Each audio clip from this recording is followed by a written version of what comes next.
আমরা যদি দেখি যে আমার বাপ নবীর বিরুদ্ধে কথা বলছে, আমরা বাপের বিরুদ্ধে দাঁড়াবো। কথা কোন ঠিক না বেটে? এই জন্য বলুন, আমরা নবীকে জানের চাইতে ভালোবাসতে চাই কি চাই না? আরো জোরে চাই কি চাই না? কথা কন না কেন? আরে কথা কন না কেন? কোন জামানায় পড়ছি ঈমান রাখা বড় কঠিন হবে।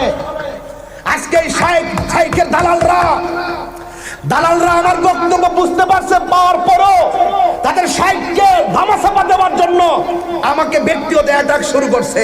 আরে তোরা আমার ব্যক্তিগত অ্যাটাক করবে কি? 22 বছর ধরে আমার জ্বালাইছ, আমি তাহিরি তোদের করে করে কুড়াই বসে থাকি নাই। তোরা আমার কি জ্বালাইবি? আমি নবীর পক্ষে কথা বলি, আমি কোরআনের পক্ষে কথা বলি, আল্লাহর পক্ষে কথা বলি, আউলিয়া কিরামের পক্ষে বলি। ওয়ালামু আন্নাল্লাহ মাআল মুত্তাকিন। আমার কেউ রাখতো না, আমার আল্লাহ আছে।